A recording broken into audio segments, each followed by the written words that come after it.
Hay un nuevo líder en rendimiento en el segmento de bolas Tour. Chrome Tour es más rápida, más consistente, más larga que la Pro V1. Pruébala tú mismo. Entenderás por qué Chrome Tour es el nuevo oro en rendimiento. Okay, everybody, let's welcome Legion 13. We are joined by Kieran Vincent, Terrell Hatton, our captain Jon Rahm, and our hometown hero Caleb Surratt. Welcome, guys. I'm just going to go ahead, the big elephant in the room, Jon, we're going to start with you. The obvious question, how are you feeling and what can you tell us about your injury? I'm feeling good. I'm feeling good. The main reason for the withdrawal, the two events was the infection I had, and just to be precautionary towards not making it worse and seeing what steps I can take to prevent that from happening in the future. But the wound's still there. I'm not going to show any graphic pictures, but it's still there. But it's manageable now. I'm not going to really make it worse. So it's just a lot of things to follow up from what happened to make sure it heals properly and it doesn't happen again. So you feel ready to compete this week? I feel ready to walk and hit it. I haven't been able to do much, but yeah, it doesn't take much for me to feel ready to compete. So looking forward to it. Just happy that I'm here. Happy to hear that. So I just want to get reactions from Terrell and Jon from Bryson's win last week. Terrell, I'll start with you. I mean, yeah, it was very impressive.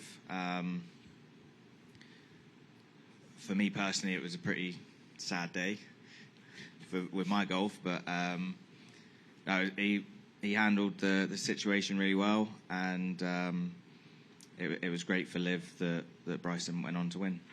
And Jon, what did you make of it? I thought it was quite a show from the comfort of my home. It's a very enjoyable tournament to watch. You know, I haven't gotten the chance to enjoy a major from start to finish like that, and to get to see a lot of golf was really fun, and to see how everything unfolded. You never want to see a great players make a mistake at the end, right? Whether it was Bryson's 3-putt on 15 or Rory on 16, but I do consider that Bryson might have, that I could remember, if it's not the best up and down to win a major ever made, it's got to be top 3. Maybe up there with Tom Watson's chipping at Pebble on 17.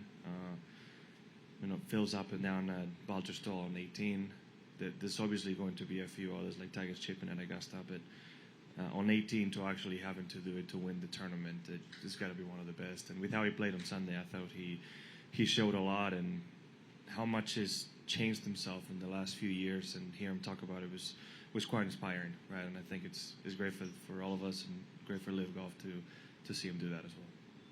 Kieran, we are more than halfway through the season now. Can you talk a little bit about what this experience this year on LIV Golf has been like for you and how it's impacted your life and your golf game?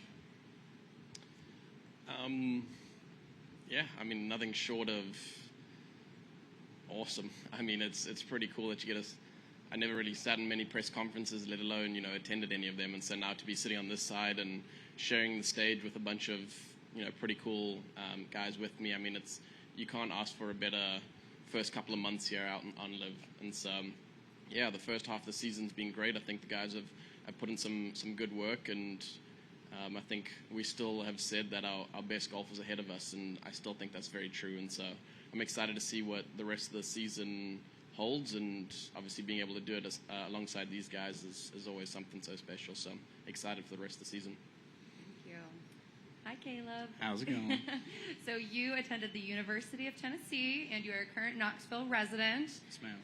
This is a home game for you. It is, yeah. How excited are you to be here in Tennessee competing in front of your friends and family? Oh, I'm ecstatic.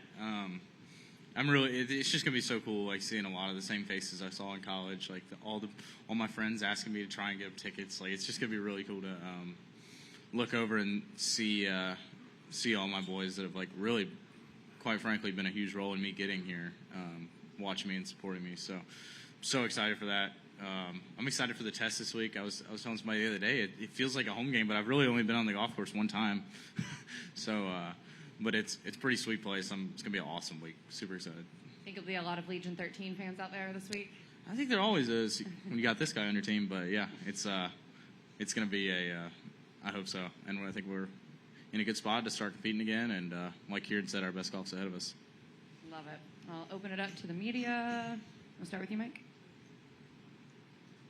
So, John, first of all, I wanted to ask you about the Olympics. Obviously, the players came out on Monday. Just your thoughts going into the Olympics. I think the last time you were there, you beat Tiger in singles, if I recall. Just to kind of get your thoughts on the Olympics. Oh, is the full list of players who were playing out? I haven't seen it. Sorry. You're on it.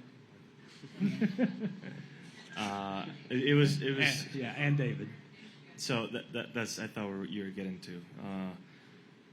I mean, David and I, we worked out together a lot and practiced at home together. And he's told me this has been a goal of his to make the Olympic team. So it's been in my mind quite a bit. And I think we knew while we were in Houston that I think it was Campillo. If he didn't finish top 10, David was automatically in. But Campillo finished high enough. But then with Sebastian's mistake on 18, they redid the calculations. And I think I remember it was 0.003 point difference.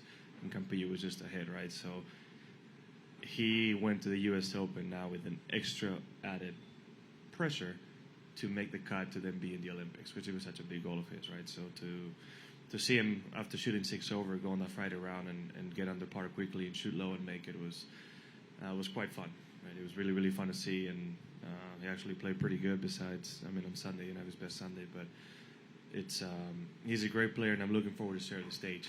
We're going to a fantastic venue, a great city, a great golf course, and a golf course where I think Terrell and I have some decently good memories.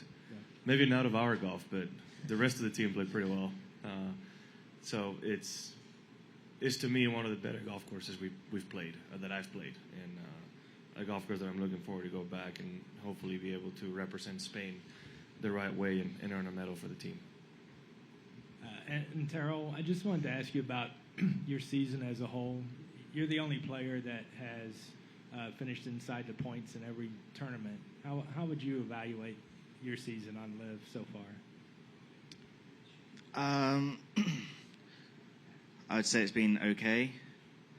I mean, I'd have liked to have given myself more opportunities to try and win the tournament on Sunday, but that hasn't been the case. I feel like personally I've struggled a little bit with just my game not being quite where it needs to be to compete, and sort of grinding your way through each week and sort of just trying to finish as high as you possibly can and to earn as many points as possible. But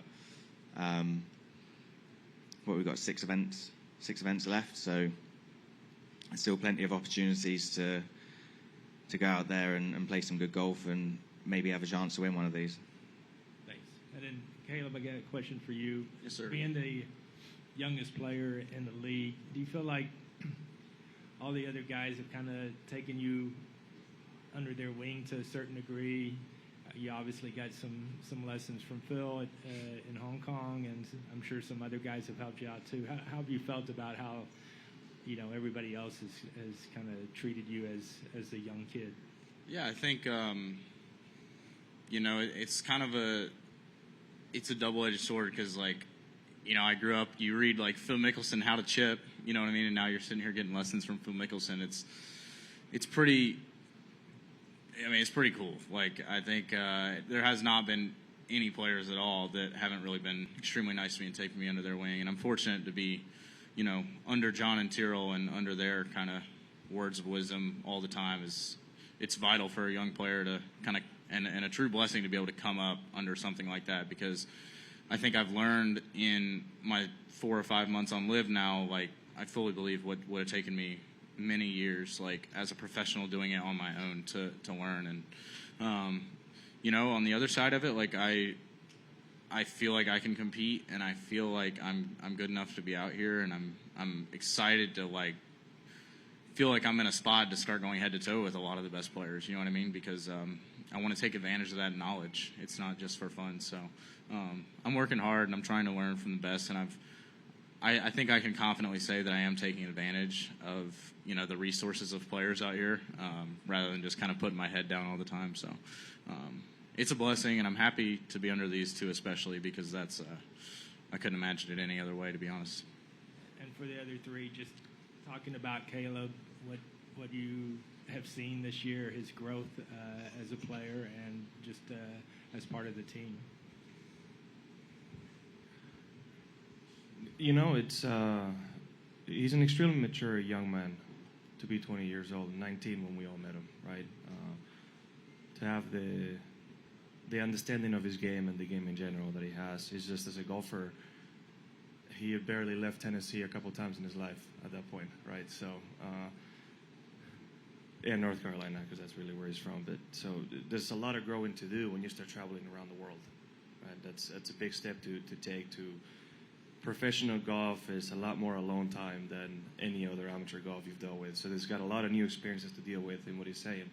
You go from being around your teammates, perhaps being the best around the people you play with in college golf, to now you put in a world-class stage with world-class players and major champions. Is not only a bit of a reality check sometimes that you may need, that we all need at some point, but it's also a lot of new information that is coming to you that you need to learn how to process, and that's not easy to do, and I think he's doing a great job. And once he learns how to apply a lot of those things that he's learning to his game, I think we're going to see a massive jump on what he can do, and we still haven't seen what he can do, right? I mean, we saw it on the last 4 holes in Mayakoba, and there's been moments here and there, but I can't wait to actually see him put 54 holes together. It's going to be eye-opening for a lot of people that haven't seen it. Tara, do you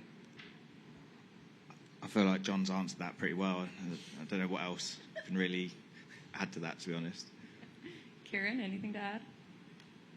Not really, no. He's been pretty good. So great on. teammate as well. So John knocked it out the park there. Okay, raise your hand. We'll bring mics over.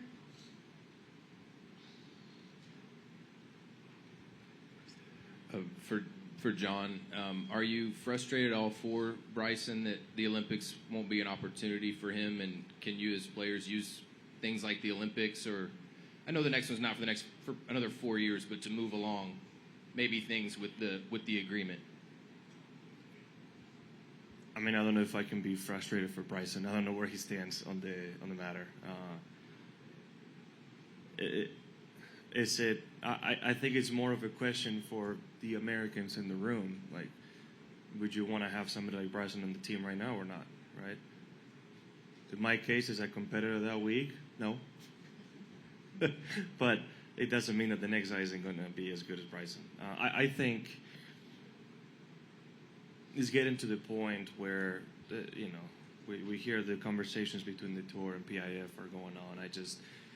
I hope sooner than later there's some sort of resolution to where there's a way for the players here to earn their way into certain events like you can in pretty much every other tour, right? It's a clear pathway. I know LIV is a bit of a different league, but the talent is there, and that's, in my mind, undeniable, right? So there should be a pathway for all of us to be able to earn certain points or a way into majors, Ryder Cup, and so on.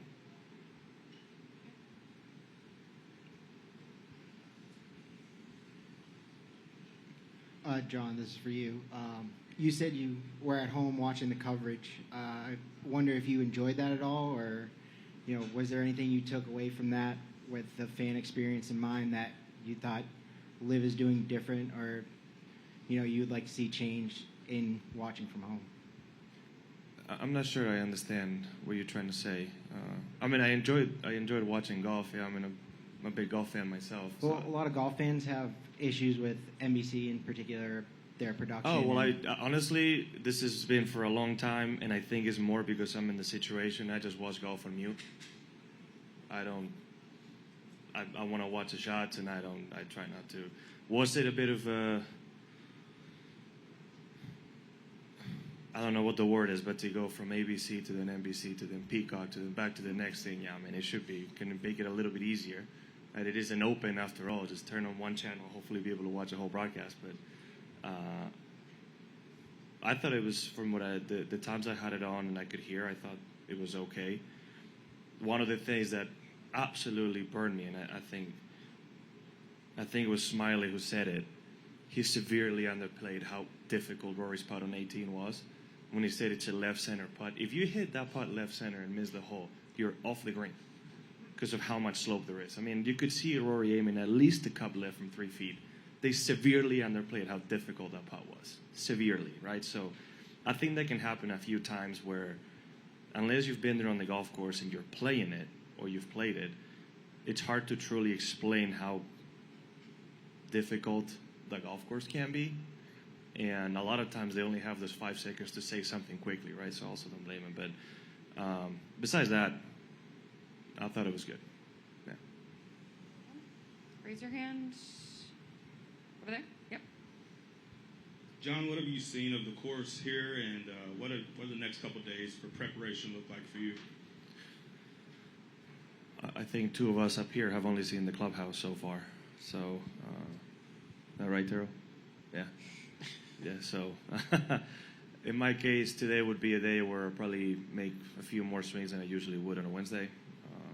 Just try to get up to speed. I don't really ever care how I hit it to the green on practice days, to be fair, because it doesn't matter. Right? I try to get the speed and touch around the greens, but since I haven't done as much as I would have liked at home, I probably need to make a few extra swings on the range and maybe on the course just to try to get my body up to speed as quick as possible. This one's for Caleb. Caleb, did you take the boys down to Broadway for a little celebratory welcome to Nashville kind of thing this weekend? Well, team bonding? Yeah, well, I can't get in anywhere, so it's not really on my radar, no. I don't know how to answer that. I mean, I've actually only been to downtown one time, so no, and all my boys get in later in the week. You know, it's be a bunch of off the golf course hanging out and just trying to make it feel like home as much as possible. You know, like John said, it's hard going around the world like when you never have, you know what I mean? So a week like this, especially like driving from Knoxville, it just feels so much more comfortable for me. You know what I mean? It's a lot more to what I'm used to. So to have my friends around me, it's going to be awesome. But to answer your question, no, I don't have much access anywhere anyways. So.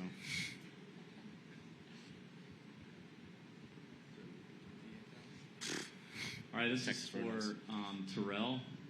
You're obviously a pretty electric personality. You're my son's favorite player because he likes to watch you sometimes melt down and show it a little bit, which we all do on the golf course. So if you had to make a Mount Rushmore of LIV Golf players, the Mount Rushmore of most electric players out here, yourself would be on there. Who would be with you? I don't understand did you say Mount Rushmore? Oh, yeah, I'm sorry, I got to translate for... So, like... What is that? Give me like the 4... It means top 4 angriest players in LIV, basically. That's what it means. Is that correct? Pretty much, yeah. Okay. Yeah. Hey. Is that who else gets like really angry out here? To be fair. Well, yeah, you can. I think it's anybody with a Spanish passport has a claim so far. There's a couple. I mean, you just probably don't want to name names. You can say me, but Can't we just put Terrell 4 times over, like different days? there's historically some names that you can definitely, but I don't want to say it. Anyone else? There's one over there. All right, this one's for Terrell. You know, obviously, everybody here, golf fans everywhere, want Jon to be healthy and playing golf. But just looking at the bright side of things, was it sort of an ideal scenario for you where Jon was not participating in last week's major? He had one less top competitor to focus on, but then here he's back this week to be on your team and playing here on the tour. Was there any sort of sunshine in that for you in sort of the situation and the way it played out? I don't think you can ever. You wouldn't ever like wish ill on someone. You don't want someone to miss a tournament because they're injured or anything like that. So, no, I mean, I see sympathy for Jon that he was having to miss, pulling out of Houston round 2, and then missing the US Open, which it's a tournament he's won before, and with it being a major, it's the type of event you never want to miss. So yeah, that would be tough to take for Jon, but yeah, certainly as a competitor, like you don't get any you don't have any good feelings that someone's missing the tournament through injury or illness. Thank you. Anyone else? Okay, I think Mike had one more.